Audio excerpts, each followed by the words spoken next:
I understand I've been introduced twice already, so you know already who I am, and thanks for the warm welcome. Um, my team and I here at Health Canada, we work really closely with provinces and territories to support the publicly funded healthcare system. Um, I'm sorry if there's an echo, it's not much I can do on that front. And we also at Health Canada play an important regulator role of health products. Um, in my capacity, really the main role that I play is sort of playing that pan-Canadian national leadership role of convening and bringing the jurisdictions together along with other stakeholders and partners to advance the working together to improve healthcare for Canadians plan, with an emphasis on within my role on two of the core priorities, which is on improving access to primary care and on modernizing health systems with digital tools and health data. So, you know, obviously it's within this health information thematic that I'll be talking about today, and really giving you a sense of what's happening at the pan-Canadian level in terms of the overall vision and direction that the country is going on, and how that then trickles down to healthcare delivery. So moving on to the following slide. When I talk about connected care, what I mean is really when health data is able to flow and follow an individual through the healthcare system, and that they can be able to leverage health data and digital tools as a key way to improve healthcare. And when there's a lack of connected care, that can really cause harms on the health and safety of patients, and also a lot of frustration. I mean, I'm sure each and every one of us has experienced a moment where we've had to repeat our healthcare story over and over again to the different specialists or doctors that we see. For healthcare providers, it's equally frustrating, and a lack of access to health information can lead to misdiagnosis, wrong treatments, or unnecessary treatments. And so, you know, we see at the Government of Canada that health data is a linchpin to modernizing our health systems. We see it as being able to empower individuals to manage their own health and empower clinicians to make informed decisions and work as teams. Of course, you know, this connectivity is also really important when we want to be able to leverage health data for broader uses like research or innovation, or understanding how the health system is performing and where we want to make improvements or investments in the future. And when patients do travel outside their community for healthcare, it's crucial to make sure that the information flows back to that patient and to the community for care. Next slide, please. So unfortunately, in Canada, we are far behind other OECD countries when it comes to enabling access to health information among Canadians. Right now, only about Canadians can access some of their health information online, and only 29% of physicians are able to exchange it with other providers. We've done a pretty good job of digitizing healthcare, with 95% of Canadian physicians now reporting that they use electronic medical records. But the problem is the various systems that they use simply can't connect with one another. They can't talk to each other, and the information is therefore stuck in the proprietary systems, and that leads to gaps in the quality of data and ability for it to flow. And because of this, we are seeing increased risks to patient safety and providers unable to make sort of informed decisions, and patients feeling disempowered. And so we've been looking elsewhere at other countries, what they've done, and many countries have actually brought in common standards, and they've used legislation to mandate standards and prevent data blocking, which is what we're trying to do in Canada as well. Next slide, please. So the pandemic really put a spotlight on the importance of health data and digital tools, but it also spurred the need for pan-Canadian collaboration. And so coming out of the pandemic, the jurisdictions came together and worked on a sort of joint action plan on digital health and virtual care, with virtual care being so important during the pandemic in terms of being able to maintain access to care during those difficult times. And one of the other things that came out of that was the development of a shared pan-Canadian interoperability roadmap, which is led by two organizations called Canadian Institute of Health Information and the Canada Health Infoway, which is now being implemented with our provincial and territorial colleagues and with vendors. The roadmap is essentially just sort of a 5 to 10-year plan. It's a vision for how we will enable interoperability across the country, and it has it with a focus, in the short term, a priority focus on preventing data blocking and enabling data sharing within primary care, making sure that patients can access their data, improving provider access to patient data at that point of care, and mostly through access to a common patient summary, and to better improve patient care coordination through standardized ways of doing e-referral or e-consultation, for example. The other key thing that really came out of the pandemic was the need for pan-Canadian collaboration on data management. And so we had an expert advisory group that came in and published 3 very influential reports, and that sort of their recommendations have created the foundation for the work that's underway now at a pan-Canadian scale on health data management now. Next slide, please. And so in February 2023, the Government of Canada announced $200 billion over 10 years to support work with provinces and territories to improve healthcare. And as I mentioned earlier, it focuses on different shared priorities, but one of those key focuses is around modernizing health systems with standardized data and digital tools. That included up to $25 billion in bilateral agreements for provinces and territories, which have all been negotiated with each of the jurisdictions. And you can find the agreements and the action plans that they have committed to, along with their commitments related to health data, publicly available on the Government of Canada website.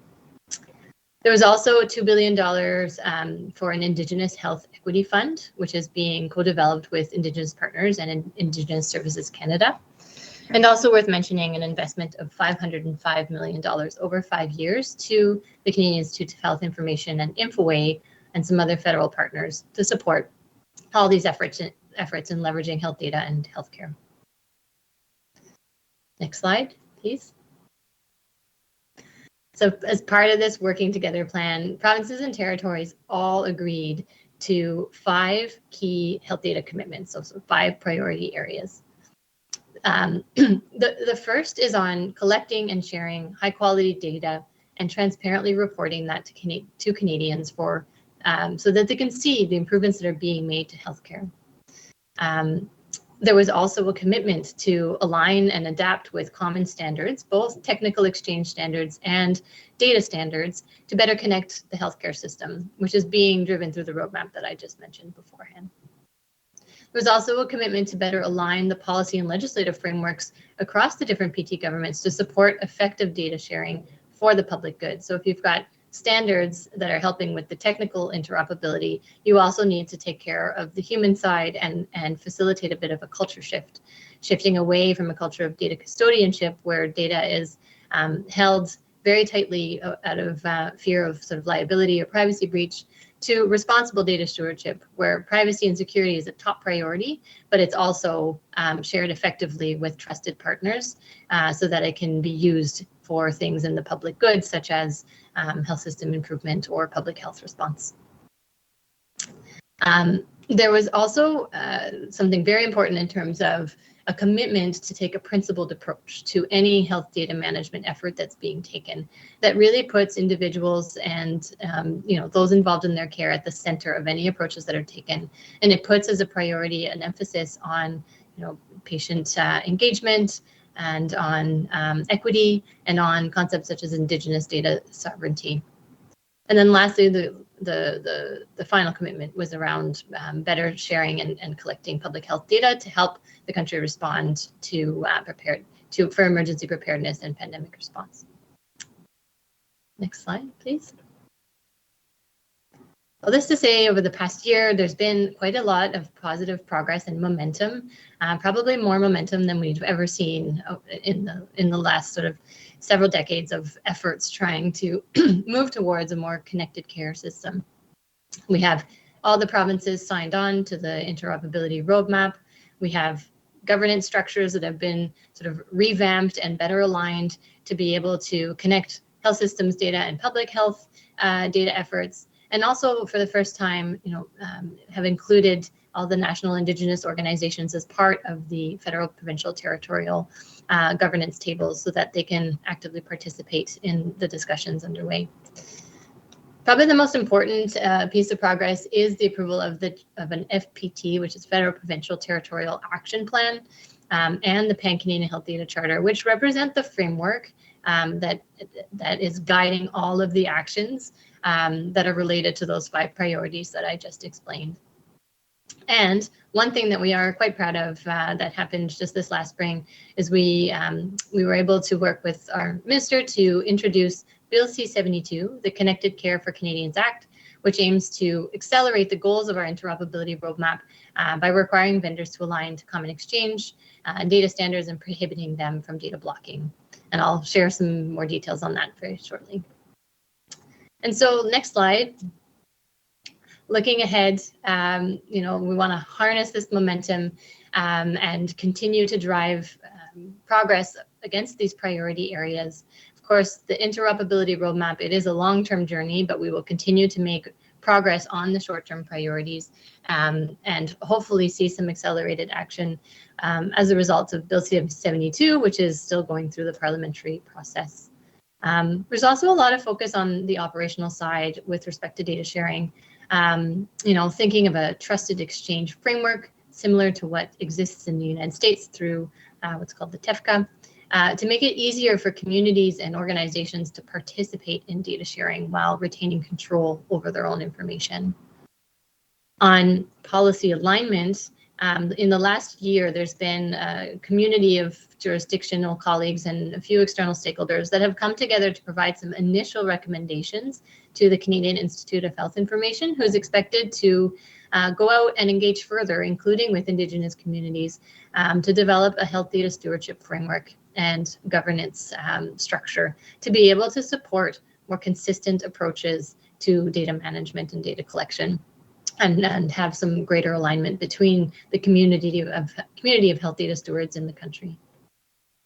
There's also a lot of other work underway. I mean, I could go on, but just to give you a quick sense, I mean, big focus on cybersecurity and privacy. I know there's been a lot of focus on this at this conference. So trying to come together with the provinces and territories to create sort of an essential checklist of what's needed in a health system to be able to, have cybersecurity protocols taking health data in mind. There's also something else worth mentioning, just a lot of effort to build public trust and literacy, which is, I think, sort of a really important underpinning element to all that we're doing. We can make all the progress in the world on health data sharing, but we need to earn the trust of Canadians in the way health data is being shared and protected, and make sure that they understand sort of the importance of health data sharing and the risks of it not being shared, while being sort of relieved that there are important safeguards already in place to protect privacy and security.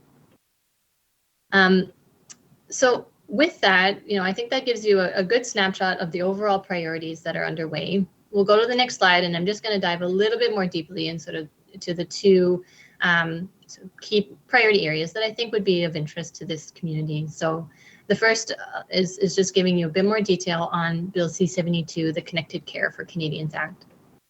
So on that one, from a sort of technical interoperability front, the roadmap is the mechanism that we're using to drive adoption of Pan-Canadian interoperability requirements to really enable that connection of digital systems and break down the fragmentation across our care settings. And the bill is intended to complement that by mandating vendors to align with the standards being developed through the roadmap and to prohibit them from data blocking.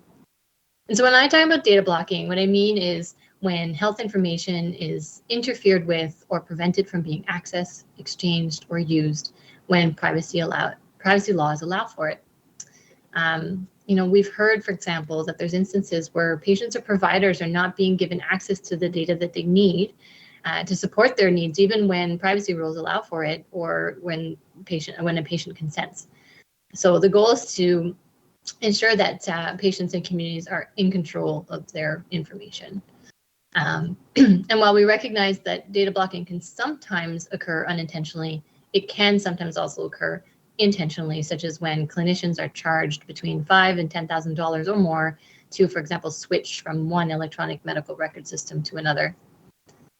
And so it's really in the regulations that the details of the requirements will be held, and those regulations, will identify the actual standards that need to be followed, and they will provide further details on what is considered data blocking, as well as appropriate exemptions, such as if there's like a temporary the systems are temporarily unavailable because of maintenance issues, or there's a perceived risk of privacy breach. One thing to really emphasize is that the legislation is intended to act as a backstop where there's an absence of similar laws in provincial and territorial jurisdictions, with an aim of creating a consistent ecosystem of requirements across the country that are internationally harmonized. The regulations for standards themselves, as I said, really build on the roadmap process. And just to give you a sense of the types of things that it would consider, we'd be looking at requirements for application program interfaces, or APIs, as kind of the standard approach for enabling patient access to their own information and to help with that system integration. We look at FHIR-based standards as kind of that common standard for exchanging data between systems, using an international patient summary as a starting point for a minimum data set for data access and exchange, and sort of expanding that data set over time, including the Pan-Canadian Health Data Content Framework as a standardized set of data elements for a common data model, which is very much aligned with the approach taken in the US to the US core data set for interoperability. And we see this as helping ensure physician IT systems are able to send and receive data in a consistent format so that they can actually be interpreted without the need for manual effort to sort of map or link the data. And practically, the goal is to ensure that sort of respective communities and clinics are able to share information for providing healthcare, regardless of the health IT solution used or where the care is being provided. So to say the regulations, if we get to that stage, if the bill passes through Parliament, they would involve extensive consultation with stakeholders, including with vendors, provinces and territories, and Indigenous communities and peoples. And we really want to underscore the importance of continuing to work and engage with Indigenous peoples on this effort through the regulatory development process, just to make sure that we're really informing the approach and to support the sort of parallel advancement of Indigenous health data priorities going forward. And lastly, I just want to emphasize that the bill, it only enables, it doesn't compel any kind of sort of secure access, use, and exchange of health information across health IT systems in Canada. And that all the existing federal and provincial laws related to privacy, still apply and govern the collection, use, and disclosure of personal health information. Okay, next slide on stewardship. And so, interoperability efforts with the roadmap and Bill C-72 very much focused on removing technical barriers. Well, the stewardship efforts is on the human factor interoperability. And so this is where we want to make sure that there's more consistency in health data management approaches and collaboration to enable data to be collected once, shared with trusted partners, and used many times for the benefit of the public.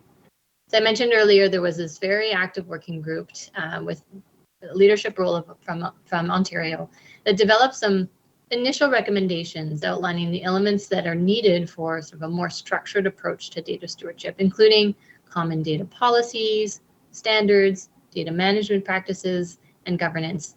And part of that is sort of defining what the role is of a data steward, along with a data custodian, and bringing a community of practice together of data stewards to be able to work in a more sort of cohesive and consistent manner.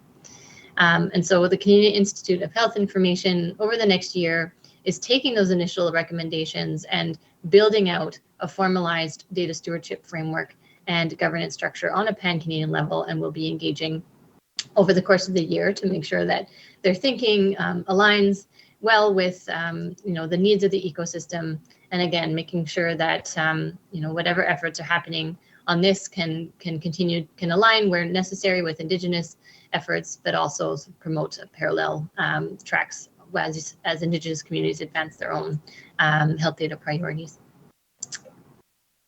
Okay, last slide, I think. hopefully. No, 2 more slides. So just quickly in terms of what we hope to see out of all of this work and the sort of tangible results.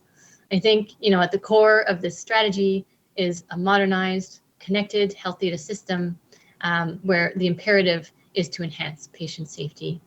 Getting the right health information to the right people in a timely fashion is just so crucial. And in 2024, Canadians, we shouldn't have to rely on faxes or phone calls or even our own memory for the transmittal of health information needed for our care. And so if we don't act now, I think with the rapid growth of health information, we just risk perpetuating the frustrations and harms that Canadians face every day from an inefficient, siloed, and paper-based health system. And so the efforts underway, we really do hope will drive some measurable results for Canadians in terms of empowering them to access their own health data while ensuring privacy, supporting mobility and connected care by making some health data accessible regardless of the location or solutions used, improving access to connected solutions, especially in rural and remote areas. And for Indigenous peoples, sort of that continuity of care across systems is critical for effective treatment and care. Which is particularly true for those living in rural and remote or isolated communities who often need to travel for health services or rely heavily on virtual care. We also want to see a streamlining of interoperability requirements with international standards, because we know that that's key to driving competition and growth within our digital healthcare sector. And lastly, we want to see an improvement to the quality, inclusivity, and comprehensiveness of health data for research and decision-making.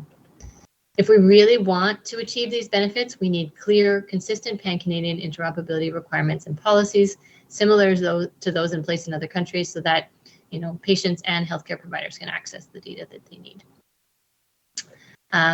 So I think that wraps things up. On last slide, we look forward to hearing sort of your views on broader connected care vision and our strategy, and I'd be really happy to take any questions if there are any.